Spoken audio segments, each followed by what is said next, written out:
അല്ല, ഇത്തരത്തിലൊരു അവധാനത ഉണ്ടാകുന്നതിൻ്റെ അത്ഭുതം നമ്മൾ മനസ്സിലാക്കണം. കാരണം പ്രത്യേകിച്ച് സ്ത്രീകളുടെ കാര്യത്തിലാകുമ്പോൾ, അത് പ്രത്യേകിച്ച് സിനിമാ മേഖലയിലുള്ള സ്ത്രീകളുടെ കാര്യത്തിലാകുമ്പോൾ വലിയ രീതിയിലുള്ള അവധാനത വരുന്നു എന്നുള്ളത് സത്യത്തിൽ ഒരു സ്ത്രീപക്ഷ സ്വഭാവത്തിൽ അല്ലെങ്കിൽ അത്തരത്തിലുള്ള ചർച്ചകൾ മുന്നോട്ട് പോകുന്ന രീതികളിൽ നിന്ന് നമുക്ക് വലിയ അപകടകരമായി മനസ്സിലാക്കേണ്ട ഒന്നാണ്. എന്തിനാണ് ഇത്ര അവധാനത?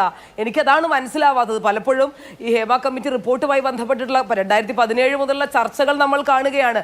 ഞാൻ മനസ്സിലാക്കിയെടുത്തോളം ഇതൊരു പഠന കമ്മിറ്റിയാണ്. ഒരു കാര്യത്തെപ്പറ്റി, അതായത് സിനിമാ മേഖല എന്ന് പറയുന്ന എല്ലാ തരത്തിലും, അല്ലെങ്കിൽ അതിൽ സാമ്പത്തികമായിട്ടുള്ള വിഷയങ്ങളും സാമൂഹ്യമായിട്ടുള്ള രീതികളും കലാപരമായിട്ടുള്ള അതിൻ്റെ മൂല്യങ്ങളും ഒക്കെ നിലനിൽക്കുന്ന ഒരു വലിയ മേഖല, അത് ഇൻഡസ്ട്രി കൂടിയാണ്. ആ ഒരു മേഖലയിൽ അത്തരത്തിൽ ഏതെങ്കിലും നിയമവിരുദ്ധമായ കാര്യങ്ങൾ നടക്കുന്നുണ്ടോ, പ്രത്യേകിച്ച് സ്ത്രീകൾക്കെതിരെയുള്ള വലിയ അല്ലെങ്കിൽ അത്തരത്തിലുള്ള എക്സ്പ്ലോയിറ്റേഷൻ ഉൾപ്പെടെയുള്ള കാര്യങ്ങൾ, അത് അതിൽ ഒരൊറ്റ കാര്യം മാത്രമാണ്.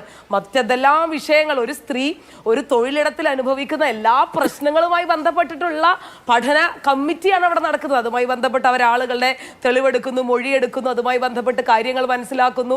ഈ സ്വകാര്യതയുടെ കാര്യം നമ്മൾ വീണ്ടും ചർച്ച ചെയ്യേണ്ട ആവശ്യമില്ല. അതൊക്കെ കോടതിയാവട്ടെ, ഇൻഫർമേഷൻ കമ്മീഷൻ ആവട്ടെ, വളരെ വ്യക്തമായി സ്വകാര്യത പരാമർശിക്കുന്ന ഭാഗങ്ങൾ അതിൽ നിന്ന് പൂർണ്ണമായും എടുത്തു മാറ്റണം, അത് കഴിഞ്ഞുള്ള ഭാഗം മാത്രം പുറത്തുവിടണം എന്നൊക്കെ വളരെ കൃത്യമായിട്ടുള്ള ധാരണകൾ പറഞ്ഞു വെച്ചിരിക്കുന്ന കാര്യങ്ങളൊക്കെ നമുക്കറിയാം. അപ്പൊ അത്തരത്തിലൊന്നും വീണ്ടും ചർച്ചകൾ മുന്നോട്ട് പോകേണ്ട.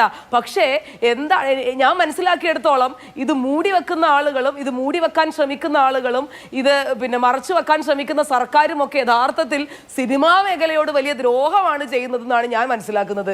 കാരണം ഇതിൽ എന്തോ വലിയ കാര്യമുണ്ട്. ഇത് കുറേ ആളുകൾക്കെതിരെ എന്തോ എക്സ്പ്ലോയിറ്റേഷനെ പറ്റിയുള്ള കുറേ കേസുകൾ, അതിൽ വലിയ ആരോപണങ്ങൾ ഉന്നയിച്ചിരിക്കുന്നു. നാളെ മുതൽ ഇതൊക്കെ നാളെ സിനിമാ മേഖലയുമായി ബന്ധപ്പെട്ട് നമ്മൾ ഈ കാണുന്ന ഗോസിപ്പുകൾ പോലെയുള്ള വാർത്തകളായി, കേസുകളായി ഇതൊക്കെ നാളെ മുതൽ പുറത്തു വരുമെന്നുള്ളത് മാത്രമാണ് അതിനെ അങ്ങേയറ്റം ഹേമ കമ്മീഷൻ റിപ്പോർട്ട് അല്ലെങ്കിൽ ഹേമ കമ്മിറ്റി റിപ്പോർട്ടിനെ അങ്ങേയറ്റം ചുരുക്കിക്കൊണ്ട് അതിൻ്റെ അത് എന്ത് ഉദ്ദേശത്തിലാണ്, what it serves the purpose എന്ന് പറയുന്ന അതിൻ്റെ പർപ്പസിനെ മുഴുവൻ കളഞ്ഞുകൊണ്ട് ഒരു സ്ത്രീ തൊഴിലിടത്തിൽ അനുഭവിക്കുന്ന സകലമാന വിഷയങ്ങളുടെ മൂല്യബോധവും കളഞ്ഞുകൊണ്ടുള്ള ചർച്ചകളാണ് നടക്കുന്നത്.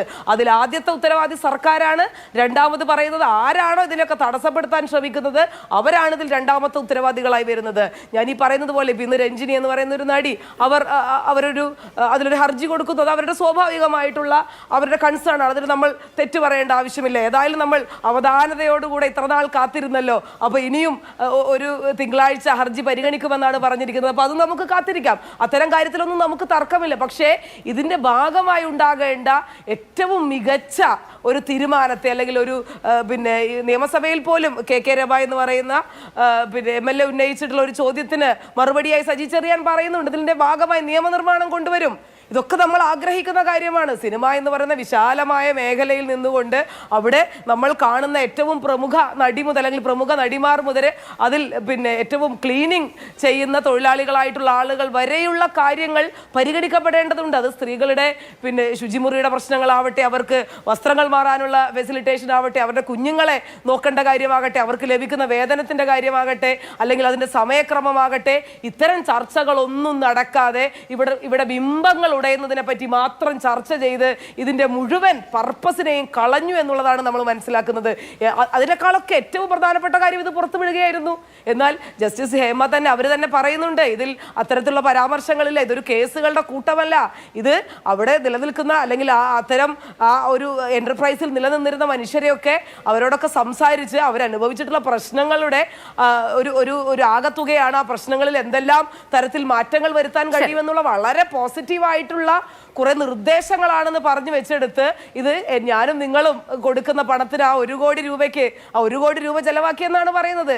ആ നികുതി പണത്തിന് വിലമില്ല. അതിനപ്പുറത്തേക്ക് ഈ മേഖലയിലുള്ള ഇത് ആഗ്രഹിക്കുന്ന, ഇത് കുറെ കൂടെ സംശുദ്ധമാകണമെന്ന് ആഗ്രഹിക്കുന്ന മുഴുവൻ മനുഷ്യരെയും കരിവാരി തേക്കുന്ന തരത്തിലേക്കാണ് പോകുന്നത്. ഞാൻ പറയുന്നത് ഈ റിപ്പോർട്ട് കൊണ്ട് കരിവാരി തേക്കപ്പെടുന്നതല്ല, ഇത് പുറത്തു വിടാത്തത് കൊണ്ട് കരിവാരി തേക്കപ്പെടുന്ന സാഹചര്യത്തിലേക്കാണ് കാര്യങ്ങൾ പോകുന്നത്. എല്ലാവരെയും സംശയത്തിന്റെ നിഴലിൽ നിർത്തിക്കൊണ്ട് ഇതിന്റെ പർപ്പസ് മുഴുവൻ കളഞ്ഞു കുളിച്ചുകൊണ്ട് മുന്നോട്ട് പോവുകയാണ്. നേരത്തെ അത് പറഞ്ഞതുപോലെ ഇതൊരു താപ്പായി കാണുകയാണ്. കാരണം എന്തെങ്കിലും ഒന്ന് കിട്ടിയിട്ട് വേണം ഞങ്ങൾക്ക് ഇതിൽ നിന്ന് ആ അവധാനത കുറച്ചുകൂടെ നീട്ടാൻ, അനന്തമായി നീട്ടാൻ എന്ന് ആഗ്രഹിക്കുന്ന ഒരു കൂട്ടം ആളുകളാണ് ഇതിനെ നീട്ടിക്കൊണ്ടിരിക്കുന്നത്.